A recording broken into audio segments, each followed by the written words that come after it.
सुप्रभात मंडळी. मी नीलिमा पिटवर्धन आणि आज एक छानशी गोष्ट सांगणार आहे. गोष्टीचं नाव आहे चांदीचा रुपया. चांदीचा रुपया. प्रिन्सिपल बाईंच्या दारावर टकटक झाली. चष्मा सावरत हातातील पेपरांच्या सळतीवरून नजर न हटवता गद्रेबाईंनी म्हटलं, कम इन. मान वर करून त्यांनी पाहिलं. तू स्वच्छ आणि फॉर्मल कपड्यातील 22-23 वयाचा एक तरुण दारात उभा होता. हातात पुष्पगुच्छ आणि कसलंसं पुडकं. महादूनं त्या व्यक्तीला आत सोडलं आणि तो निघून गेला. हा मुलगा कोणाचा पालक नसावा, कारण तेवढा वयस्क नव्हता तो. सकारात्मक होती त्याची देहबोली. आल्या आल्या छानसं तोंडभर स्मितहास्य करून त्याने नमस्कार केला आणि बाईंना विचारलं, बाई ओळखलंत? हा कोणी माझी विद्यार्थी होता तर. बाईंनी त्याला समोरच्या खुर्चीवरती बसण्याची खूण केली. तो स्थानापन्न झाल्यावर बाई म्हणाल्या, कोण? त्यावर हसून तो म्हणाला, बाई 2008च्या बॅचचा उमेश साळुंके मी. बाईच्या हाताखालून इतके विद्यार्थी जात की त्यांना पटकन आठवेना. ते जाणून उमेश म्हणाला, बाई तुम्हाला नाही आठवणार मी कदाचित. मराठी शिकवायचात तुम्ही मला. तुम्हाला धन्यवाद म्हणायला आलो आहे. माझ्या नशिबाची रेखाच बदलून टाकलीत तुम्ही. असं म्हणून तो पाया पडण्याकरता पुढे झाला आणि बाई म्हणाल्या, अरे असू दे, काय करता तुम्ही? यावर उमेश म्हणाला, बाई अरे तुरे करा मला. मी साताऱ्याला वाहतूक नियंत्रण विभागात आहे. माझ्या हाताखाली बरेच अधिकारी आहेत, पण तुमचा आजन्म विद्यार्थीच आहे मी आणि अभिमान आहे बरं का मला त्याचा. बाईंना आता चेहरा थोडा थोडा आठवायला लागला होता. नाव ऐकल्यावरती तर खात्रीच पटली आणि त्यांना आठवण झाली.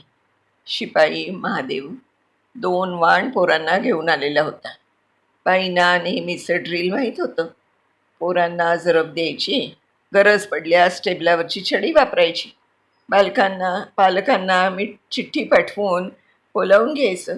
शिवाय वर्गशिक्षकांकडे त्या मुलाबद्दल चौकशी, मुलाची प्रगती, मुलाचं अभ्यासातील लक्ष, वर्तणूक, रेड फ्लॅग्स, होमवर्क, समग्र माहिती गोळा करून पालकांपुढे खरं चित्र उभं करायचं. 1 नाही 2 नाही, गेली 7 वर्ष मुख्याध्यापिका होत्या त्या. मुलांना कसं सुधरवायचं, अतिवांड वासरांना कसं वटणीवर आणायचं ते त्या पक्क जाणून होत्या. परंतु वरवर काटेरी दिसणाऱ्या या फणसाच्या गाभ्यात अतिशय गोड असे गरेही होते. बाईवरून कितीही कठोर भासल्या तरी त्यांचं हृदय लोण्यासारखं मऊ होतं. वात्सल्याचा जिवंत झरा त्यांच्या हृदयात होता. बाई मुलांच्या आयुष्यातील शिक्षकांचं महत्त्व जाणून होत्या. विद्यार्थ्यांचं तारू भटकणारच, पण शिक्षकांनी दीपस्तंभ व्हायचं असतं. काय महादेव, आज काय प्रताप केला पोरांनी, असं म्हणणार तोच ते चमकल्या. कारण एका पोराच्या कपाळाला मोठी खोक पडून रक्त भळबळत होतं, तर दुसरा मुलगा खाली मान घालून उभा होता. तो दुसरा तिसरा कोणी नसून 8वी ड मधला उमेश साळुंके होता. गेल्या 3 महिन्यातील ही 4थी तक्रार घेऊन महादू हजर होता. वर्गशिक्षिकाबाईंनी देखील उमेशबद्दल रिपोर्टमध्ये हेच सांगितलेलं होतं की उमेश वर्गात मारामाऱ्या करतो, इतर मुलांना त्रास देतो, कागदाची विमानं उडवतो, शिक्षकांना उलट उत्तरं देतो. हे सगळं सर्रास होतं त्याचं. यावेळी चिठ्ठी मिळाल्यावर उमेशची आई शाळेत आली. त्यांची परिस्थिती बरी नसावी असं त्यांच्या कपड्यांवरून राहणीवरून वाटत होतं. उमेशची आई घाबरून विचारत होती, बाई माझ्या मुलाला शाळेतून काढणार तर नाही ना? त्याला सुधारायची एक संधी द्या. बाई असे वडील वारले ना 3 वर्षापूर्वी, त्यानंतर हा ऐकतच नाही माझं. उमेशला बाहेर जायला सांगून बाईंनी आईला विचारलं, बोला. उमेशची आई 4 घरचा स्वयंपाक करून पोट भरत होती, पण एकंदर संध्याकाळी नाक्यावर टोळकं करून उभं राहायचं आणि सिगरेट ओढायच्या, गोट्या 3 पत्ती खेळायच्या, हा उमेशचा दिनक्रम होता.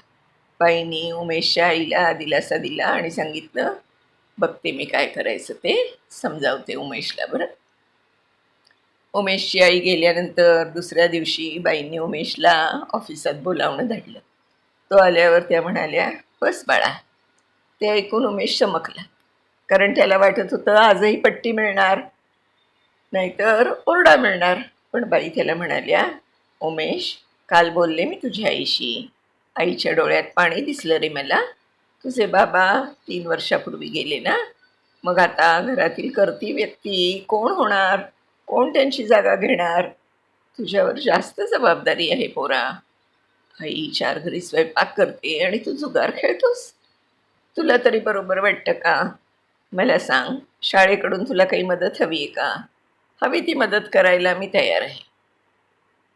हळूहळू उमेशचे डोळे पाण्याने भरून आले आणि बाईंची खात्री पटली. उमेश हा निर्ढावलेला गुन्हेगार नाही, लवकर सुधारू शकतो. उमेश म्हणाला, बाई, माझं शाळेत लक्ष लागत नाही. मला शाळा सोडावीशी वाटते. मला पैसे कमवायचे. बाई म्हणाले, 3 पत्तीतून असे मिळतात का पैसे? जुगारानं कोणाचं भलं झालेलं आहे का? याचा विचार करतो. तू जर शिकलास तर चांगली नोकरी आणि मान मिळेल. बराच वेळ बाईंनी त्याला समजावून सांगितलं. आईला बोलावून आर्थिक मदत देऊ केली, पण त्याच्या आईनं ती नाकारली. बाईंनी जातीनं लक्ष घालून शाळेनंतर तासभर त्याला गणिताची, विज्ञान विषयाची शिकवणी लावू केली. हळूहळू उमेशला चांगले मार्क पडू लागले. त्याच्या वागणुकीत प्रगती दिसू लागली. त्याच्यामधील ऊर्जेला सकारात्मक दिशा मिळाली. बाईंना हे सारं आठवत गेलं. बाईंना आज कृतकृत्य झाल्याची भावना झाली. एखाद्या विद्यार्थ्यानं समोरून येऊन आभार मानणं त्यांच्या व्यवसायातील हा कृतार्थतेचा सन्मानाचा क्षण होता. बाई म्हणाल्या, उमेश, चांदीचा रुपया मातीत पडला तरी तो रुपयाच असतो, आणि घाणीत पडला म्हणून कोणी तो टाकून देत नाही.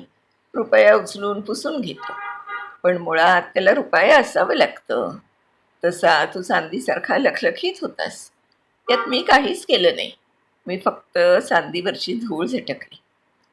यावर उमेशचे डोळे ओलावले आणि त्यांनी पुष्पगुच्छ आणि पेढ्याचं पुडकं देऊन बाईंच्या पाया पडून त्यांचा निरोप घेतला.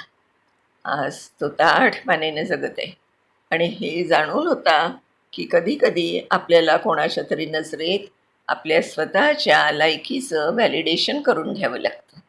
विश्वासाची पोच लागते, आणि ज्या क्षणी फक्त तेवढी मिळाली की आपलं आयुष्य सावरतं. मंडळी, गोष्ट लिहिलेली आहे श्री बास कुलकर्णी यांनी.